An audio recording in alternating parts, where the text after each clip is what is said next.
आज के क्लास में हम लोग सीखने वाले हैं समाकलन, अंग्रेजी में जिसे हम लोग इंटीग्रेशन कहते हैं। सबसे पहले आप ये जानिए कि इंटीग्रेशन होता क्या है, इंटीग्रेशन कहते किसको है।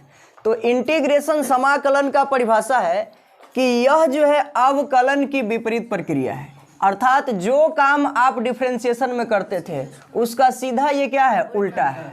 चूंकि ये उल्टा है इसलिए इसे हम लोग प्रति अवकलज भी कहते हैं। समाकलन को ही हम लोग क्या कहते हैं, प्रति अवकलज कहते हैं। समाकलन का जो चिन्ह है वो आपका ऐसा होता है, ये दिख रहा है, एस के टाइप्स का होता है जो बड़ा होता है, ठीक है। अब इस समाकलन को बढ़िया से समझने के लिए आपको इससे संबंधित कुछ सूत्र याद होने चाहिए, ठीक है। तो पहले हम लोग कुछ सूत्र देख लेते हैं, उसके बाद हम लोग इसको आगे बढ़ाएंगे। आप पहला फार्मूला देखिए, पढ़े होंगे डिफरेंशिएशन में कि dx का पावर n बाई dx रहता है। तो इसका फार्मूला आप जानते हैं कि पावर आगे करना है, अब बेस जैसे है वैसे ही रहेगा, अब पावर में से एक घटा देना, यही पढ़े है ना। पावर आगे होगा, अब बेस जैसे वैसे रहेगा और पावर में से एक घट जाएगा। इसी का जरा इंटीग्रेशन में देख लेते हैं कि इंटीग्रेशन क्या होगा। तो इसको हम लोग कहेंगे इंटीग्रेशन। क्या कहेंगे, इंटीग्रेशन। किसका इंटीग्रेशन करना है, x के पावर n का। किसका करना है, x के पावर n का। तो ये dx के था तो यहाँ पर भी क्या लिखेंगे, dx लिखेंगे। अब इसका फॉर्मूला क्या होगा, बढ़िया से समझिएगा जरा। इस चीज को आप क्या पढ़ रहे हैं, x के पावर n का डिफरेंशिएशन, कि पावर को आगे लिखा और पावर में से एक घटा दिया है। तो इसको हम लोग इस तरह से भी पढ़ सकते हैं कि पावर को गुना करना है, पावर को क्या करना है, गुना करना है, अब पावर में से एक घटा देना है। जो पावर है उसको क्या करना है, गुना करना है, अब पावर में से एक घटा देना है। तो इसका उल्टा हम लोग क्या बोल सकते हैं, जिस तरह से आप पावर को गुना कर रहे थे, आज क्या करना पड़ेगा, पावर को भाग करना पड़ेगा। इसमें पावर में से एक घटाए थे तो आज क्या करना पड़ेगा, पावर में एक जोड़ना पड़ेगा। तो क्या करेंगे, ध्यान दीजिए, बेस जैसे है वैसे रहेगा, पावर में हम एक जोड़ देंगे, पावर में हम एक जोड़ देंगे, और जो समूचा पावर होगा वो कहाँ चला आएगा, नीचे चला जाएगा। लेकिन एक बात यहाँ ध्यान रखिए, ये फॉर्मूला तभी लग पाएगा जब n का मान नॉट इक्वल टू -1, क्योंकि जिस दिन आपका n का मान -1 हो जाएगा तो -1 और +1 ये कट करके क्या हो जाएगा, 0 हो जाएगा, और एनी नंबर डिवाइडेड बाय 0 आपको इन्फिनिटी दे देगा, ठीक है। तो ये फार्मूला आपको याद रहेगा, x के पावर n का इंटीग्रेशन। क्या याद रखना है इसमें, पावर में एक जोड़ना है, समूचा पावर नीचे छोड़ना है, ठीक है। और सब कुछ करने के बाद इसमें आपको एक +c जोड़ना पड़ता है, ठीक है। क्या जोड़ना पड़ता है, +c। हम इसके बारे में बताएंगे कि क्यों c हमको जोड़ना पड़ता है, ठीक है। दूसरा फार्मूला में आइए। दूसरा में आप लोगों ने डिफरेंशिएशन में क्या पढ़ा था कि अगर मान लीजिए कि dc बाई dx रहता है, ठीक है, तो इसको जहां c का मतलब आपको कांस्टेंट समझना है। तो कांस्टेंट का डिफरेंशिएशन होता है 0, कांस्टेंट का डिफरेंशिएशन 0। तो इसी तरह से आपसे पूछेगा कि बताइए कि 0 का इंटीग्रेशन क्या हो जाएगा, 0 का इंटीग्रेशन क्या हो जाएगा। तो इसको हम लोग कांस्टेंट बोलेंगे। इसका उल्टा ही ना होगा कि कांस्टेंट का अगर डिफरेंशिएशन 0 हो रहा है तो 0 का इंटीग्रेशन क्या हो जाएगा, कांस्टेंट हो जाएगा। उसी तरह से थर्ड नंबर में आइए, ट्रिग्नोमेट्रिकल वाला में जरा चलिएगा। तो साइन x का जो डेरिवेटिव होता है वो कॉस x होता है, यही होता है ना। साइन का डिफरेंशिएशन जब कॉस होता है तो इस कॉस को अगर हम इंटीग्रेट कर देंगे तो क्या मिल जाएगा, साइन मिल जाएगा। अर्थात यहाँ से हो जाएगा integration of cos x dx। तो इसका वैल्यू कितना हो जाएगा, साइन x, अब प्लस में क्या लिख देंगे, c। अगर डिफरेंशिएशन याद है ना तो इंटीग्रेशन आसानी से याद हो जाएगा। चौथा बोलिए क्या था, d cos x by dx। तो cos x का डिफरेंशिएशन -sin x। अब इसी का आपसे पूछेगा कि बताइए इस -sin x का इंटीग्रेशन क्या हो जाएगा, cos x हो जाएगा। हम क्या करेंगे, दोनों तरफ माइनस से मल्टीप्लाइड कर देते हैं। दोनों तरफ माइनस से मल्टीप्लाइड कर देंगे तो इधर वाला माइनस माइनस प्लस हो जाएगा और ये माइनस का माइनस ही रह जाएगा। दैट मीन्स क्लियरली यहाँ से दिखना चाहिए कि साइन एक्स का जो डिफ्रेंसिएशन होगा, साइन एक्स का जो डिफ्रेंसिएशन होगा वो क्या होगा, कॉस एक्स होगा। लेकिन दोनों तरफ आप माइनस से गुना किए थे तो ये वाला प्लस हो गया था और ये वाला माइनस हो गया था, तो माइनस कॉस एक्स और प्लस का क्या सी। फिफ्थ नंबर में आइए। हाँ पूरा में सी जोड़ना ही पड़ेगा। हाँ, सब में आपको सी जोड़ना पड़ेगा, बताएंगे इसके पीछे रीजन क्या है, ठीक है, थोड़ा सा इंतजार कीजिए। साइन हो गया, कॉस हो गया, उसके बाद आ जाइए D ten x by d x. तो इसका क्या होता है फॉर्मूला, सेक स्क्वायर एक्स। अगर आपसे कोई पूछे कि टेन एक्स का डिफ्रेंसिएशन जब सेक स्क्वायर एक्स हुआ है तो सेक स्क्वायर एक्स का इंटीग्रेशन क्या हो जाएगा, टेन एक्स प्लस। चलिए 6 नंबर में है, टेन एक्स का तो हो गया, अब सेक एक्स का जो डिफ्रेंसिएशन हम लोग पढ़े थे वो क्या था, sec x into tan x. अगर आपसे पूछेगा कि जब सेक एक्स का differentiation sec x into tan x हुआ है तो इसको अगर हम लोग इंटीग्रेट कर देंगे तो integration of sec x into tan x d x का मान क्या आ जाएगा, सेक एक्स प्लस का क्या सी हो जाएगा। इसका डिफरेंशिएशन ये हुआ तो इसका इंटीग्रेशन ये होगा, क्या उल्टा ही ना चल रहा है। 7 नंबर में आ जाइए, साइन कॉस टेन सेक हो गया, कॉसेक एक्स का जो डिफरेंशिएशन होता है वो क्या होता है, minus cosec x into cot x. बोलिए जवाब दीजिएगा। तो अगर हम इस चीज का इंटीग्रेशन करेंगे तो ये हो जाएगा, क्योंकि ये माइनस आए तो दोनों तरफ आप माइनस से मल्टीप्लाइड कर दीजिए तो इधर में माइनस आ जाएगा और ये माइनस माइनस प्लस हो जाएगा। तो अगर पूछा जाएगा integration of cosec x into cot x d x का मान क्या हो जाएगा, तो ये वाला हो जाएगा, माइनस में लेकिन होगा minus cosec x plus c. 8 number में आ जाइए, तो d cot x by d x, इसका क्या होता है, माइनस का कॉसेक स्क्वायर एक्स होता है ना, कॉट एक्स का माइनस कॉसेक स्क्वायर एक्स होता है। अगर आपसे इसका इंटीग्रेशन पूछा जाएगा तो दोनों तरफ माइनस से मल्टीप्लाइड कर दीजिएगा तो ये हो जाएगा cosec square x d x बराबर क्या हो जाएगा, माइनस का कॉट एक्स प्लस सी। किसी को समझने में अगर किसी प्रकार का डाउट है तो बोलिएगा। डिफरेंशिएशन का बस उल्टा चल रहा है। 9 नंबर फॉर्मूला में है कि D log x by d x, log x का डिफरेंशिएशन होता है 1 बाई एक्स, है ना। तो आपसे पूछा जाएगा कि 1 बाई एक्स का इंटीग्रेशन क्या हो जाएगा, बोलिए इसका डिफरेंशिएशन लॉग एक्स का 1 बाई एक्स, तो 1 बाई एक्स का इंटीग्रेशन लॉग एक्स हो जाएगा। अब प्लस में क्या जोड़ देना है, सी। 10 नंबर में आ जाइए, तो एक्सपोनेंशियल के बारे में पढ़े होंगे, डी ई का power x by d x, exponential का डिफरेंशिएशन क्या होता है, वही रह जाता है। तो अगर इंटीग्रेशन पूछा जाएगा तो क्या बोलिएगा, वही रह जाएगा, है ना। तो इसका हो जाएगा ई का पावर एक्स डी एक्स बराबर हो जाएगा ई का पावर एक्स प्लस सी।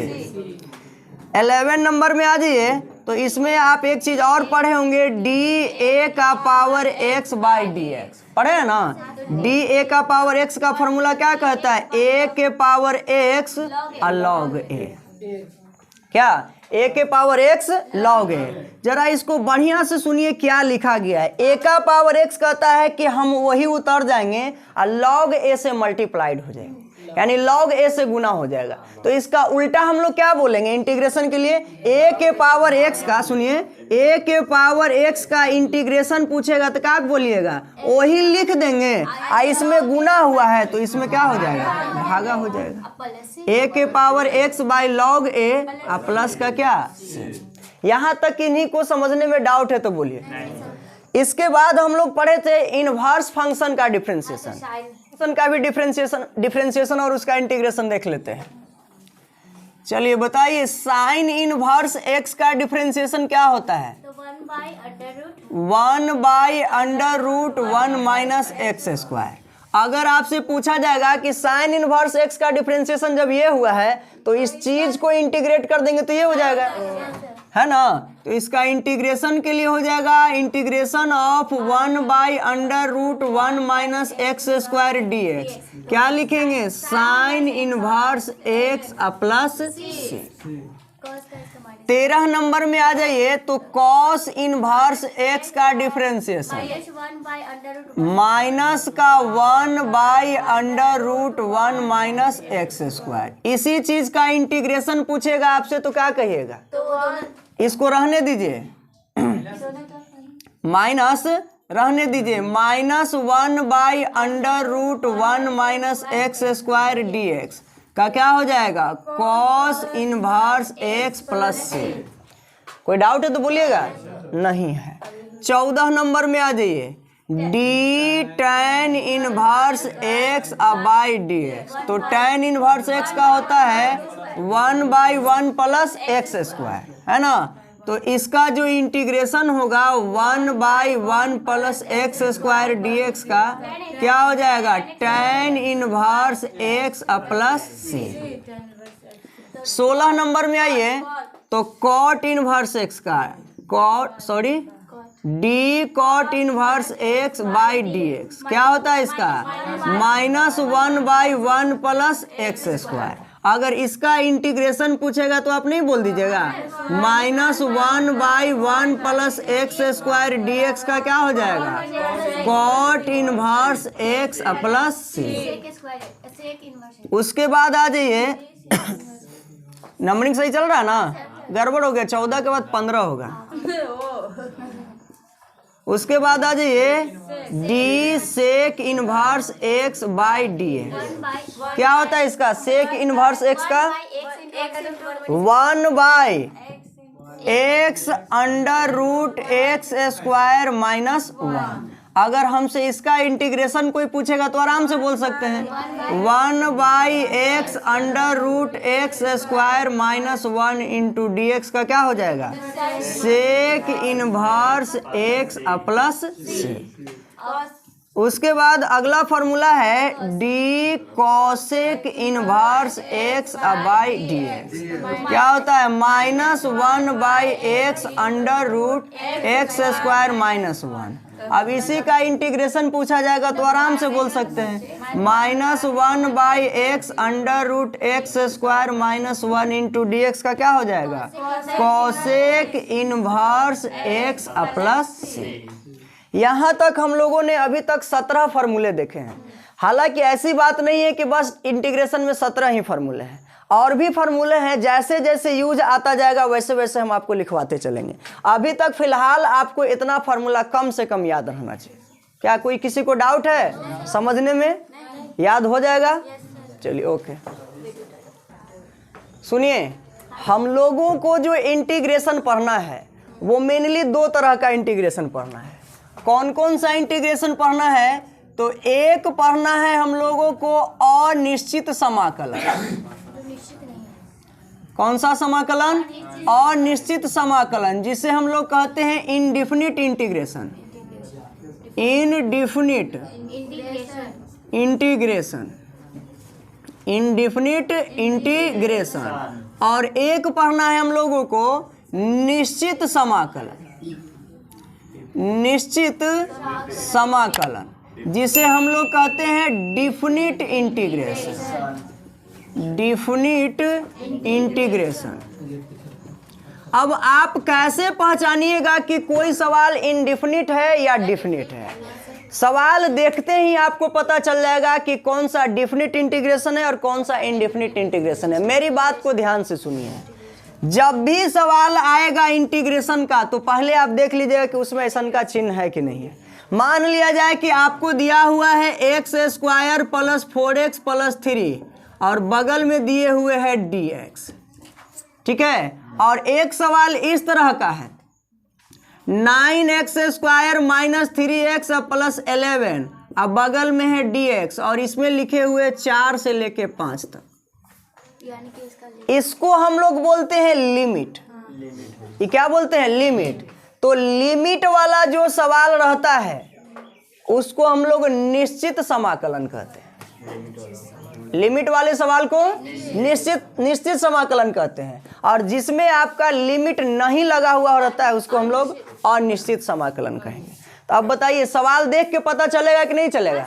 जिसमें लिमिट देले रहेगा वो निश्चित है, और जिसमें लिमिट नहीं देले रहेगा वो अनिश्चित है। और बढ़िया बात तो ये है कि हम लोगों को दोनों पढ़ना है, निश्चित भी पढ़ना है और अनिश्चित भी पढ़ना है। पहले हम लोग पढ़ेंगे कौन वाला? अनिश्चित समाकलन, एंड आफ्टर निश्चित समाकलन। कुछ सवाल हम आपको करवाते हैं कि कैसे अनिश्चित समाकलन के प्रश्नों को हम लोग सोल्व करेंगे, ठीक है। अभी हम लोग कौन सा समाकलन पढ़ेंगे? अनिश्चित समाकलन। ध्यान से जरा सीखिएगा इस चीज को। आपको सवाल इस तरह से दिए हुए रहेंगे, क्वेश्चन रहेंगे इस प्रकार से। इंटीग्रेशन ऑफ, सपोज कीजिए कि लिखा हुआ है 9x का पावर 7 प्लस 8x का पावर 6 प्लस 11x का power 5 minus 6x square plus 5 और होल इंटू लिखा हुआ है dx। इसी तरह से आपको सवाल रहेंगे। तो ऐसे सवालों को हम लोग कैसे बनाएंगे, एकदम आसान तरीके से सीख जाएंगे आज, ठीक है। सबसे पहले आप लिखेंगे सॉल्यूशन। क्या लिखेंगे? सॉल्यूशन। सॉल्यूशन मतलब हल होता है। जब भी आपको इंटीग्रेशन दिख जाए तो आपको पहला स्टेप में लिखना है माना कि। क्या लिखना है? माना कि। चूंकि यह इंटीग्रेशन का सवाल है, इंटीग्रेशन का फर्स्ट लेटर देखिएगा तो आई है, तो इंटीग्रेशन का चाहे जो भी सवाल रहेगा हम लोग उसको क्या मान के बनाएंगे? आई मान के। आई क्यों मान रहे हैं? आई मीन्स इंटीग्रेशन होता है। चलिए, जो सवाल लिखा हुआ है उसको लिख लीजिए। 9x का पावर 7, 8x का पावर 6 प्लस 11x का पावर 5, 6x का पावर 2 प्लस 5 इंटू डी। अब करना क्या है वो सुनिए। इंटीग्रेशन जो है सबके लिए बटेगा। आज देखिए यहाँ पर कितने पद हैं, 1 2 3 4 5। तो यह जो इंटीग्रेशन है वो सबके लिए, यह जो इंटीग्रेशन है वो सबके लिए है। तो इंटीग्रेशन पहले किसके साथ जाएगा? 9x के पावर 7 और यहाँ से क्या आएगा? dx। नहीं समझे? प्लस फिर किसके लिए जाएगा? 8x का पावर 6 और फिर dx। प्लस फिर इंटीग्रेशन 11x का पावर 5 और फिर dx। माइनस फिर इंटीग्रेशन 6x स्क्वायर dx और प्लस 5 dx। किसी को समझने में कोई डाउट है तो बोलिए, बोलिए। नहीं डाउट है। हमने आपको बताया था कि चाहे डिफरेंशिएशन हो चाहे इंटीग्रेशन हो, कांस्टेंट ऑलवेज बाहर रहता है। कांस्टेंट ऑलवेज कहाँ रहता है? बाहर रहता है। आप जो इसमें देख रहे हैं 9, इसमें 8, इसमें 11, इसमें 6, इसमें 5, ये सब कांस्टेंट है, और जो भी कांस्टेंट होता है वो कहाँ रहता है? बाहर रहता है। तो आज 9 बाहर आएगा तो अंदर में क्या बचेगा? x के पावर 7 dx। अगला बोलिए 8 बाहर आ जाएगा तो x के पावर 6 dx प्लस 11 बाहर x के पावर 5 dx। अगला बोलिए 6 बाहर x स्क्वायर dx प्लस 5 बाहर, है ना, तो dx। किसी को कोई डाउट है तो बोलिए। अब क्या कीजिए, ये 9 का 9 रहने दीजिए। इसको जरा देखिए, आप पहला नंबर फार्मूला में पढ़े होंगे कि x के पावर n dx का फार्मूला क्या होता है। इसमें आपको बताया गया है कि पावर में 1 जोड़िए और समूचा पावर नीचे छोड़िए और प्लस c जोड़िए। पढ़े कि नहीं पढ़े? x के पावर n का इंटीग्रेशन क्या कहता है कि पावर में 1 जोड़िए, समूचा पावर नीचे छोड़िए और उसके बाद c जोड़िए। हम क्या करेंगे, ये गुना हो जाएगा। x का पावर ये है कितना? 7, तो एकरा में 1 जुटेगा और समूचा पावर नीचे छूटेगा, प्लस में c लिखेंगे। फिर सुनिए, इसमें भी करेंगे तो इसमें भी c लिखेंगे, इसका इसके लिए भी c, इसका इसके लिए भी c, इसका इसके लिए भी c। तो हमको c कितनी बार देना पड़ेगा? 5 बार। तो c का मतलब आप समझ क्या रहे? कांस्टेंट है। तो ये कांस्टेंट हम 5 बार न दे करके लास्ट में 1 बार जोड़ दें, ठीक है। हम 5 बार उस काम को नहीं करेंगे, हम कितनी बार कर देंगे? 1 ही बार कर देंगे। अगला बोलिए तो प्लस क्या हो जाएगा? 8 का 8 हो जाएगा, x के पावर 6 प्लस 1 और बटा में 6 प्लस 1, सब वही फॉर्मूला पर सेट है। आगे बढ़िए, 11 इसका क्या हो जाएगा गुना x का पावर 5 प्लस 1 अब बटा में 5 प्लस 1 माइनस 6 इंटू x का पावर 2 प्लस 1 अब बाई 2 प्लस 1 प्लस यहाँ से बोलिए 5। एक बात और सीखिए, ये है इंटीग्रेशन और ये है डिफरेंशिएशन। इंटीग्रेशन और डिफरेंशिएशन दोनों एक दूसरे को खत्म कर देगा। क्या कर देगा? खत्म कर देगा। तो ये इंटीग्रेशन और डिफरेंशिएशन खत्म हो जाएगा तो क्या बचेगा? x बचेगा।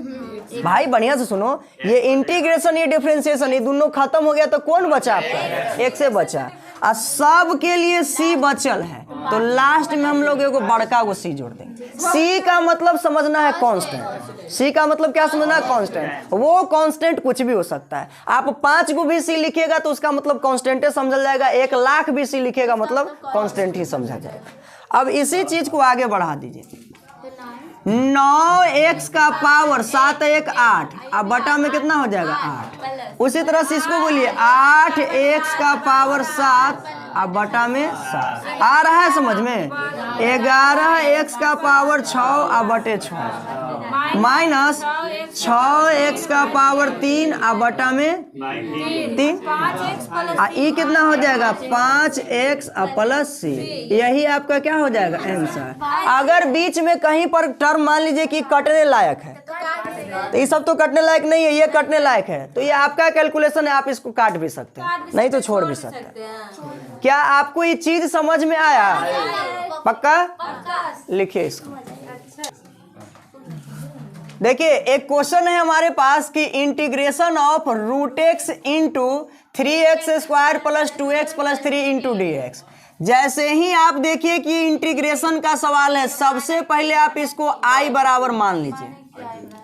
माना कि ये क्या है? i मतलब integration root x into 3x square plus 2x plus 3 whole into क्या? dx। ये बताइए कि ये निश्चित समाकलन है कि अनिश्चित है? अनिश्चित है क्योंकि इसमें लिमिट नहीं लगा हुआ है। क्या कीजिएगा आप पहले हमको ये बताइए। तो यह जो है रूट एक्स पहले इसमें गुना होगा, फिर इसमें गुना होगा, फिर इसमें गुना होगा। अगर मान लीजिए कि ये बटा में रहता तो बटा में रहता तो एक बार इसके नीचे आता, एक बार इसके नीचे आता, एक बार इसके नीचे आता है। गुना में रहेगा तो प्रत्येक पद में गुना होगा, भाग में रहेगा तो प्रत्येक पद में भाग होगा। तो बताइए ये रूट एक्स में 3x स्क्वायर से गुना होगा तो क्या हो जाएगा? ये देखिए 3x स्क्वायर हो जाएगा इंटू रूट एक्स हो जाएगा। बोलिए होगा कि नहीं होगा? प्लस अगला बोलिए 2x root x, 2x root x plus 3 root x और होल इंटू क्या? dx। चलिए आगे बढ़िए जरा। तो आगे बढ़िएगा तो क्या हो जाएगा? ये 3x लिख लीजिए। अब जरा समझिए, रूट का मतलब होता है पावर में 8 आना यानी आधा। ये रूट x का पावर 8 आना है या x का पावर 2 रुपया है और दोनों गुना में है। तो नियम पढ़े हैं कि अगर आधार सेम रहे और गुना में रहे तो पावर को जोड़ दिया जाता है। तो ये 2 रुपया है, ये कितना है? 8 आना है। तो 2 रुपया और 8 आना 2.5 रुपया हो जाएगा और 2.5 रुपया को लिखा जाता है 5/2। नहीं समझ में आया क्या? फिर से बढ़िया समझिए। ये x का पावर कितना है? 2 है और ये x का पावर कितना है? आधा है, 1/2 है। दोनों मल्टीप्लीकेशन में है और आधार सेम है तो पावर को क्या करेंगे? जोड़ देंगे।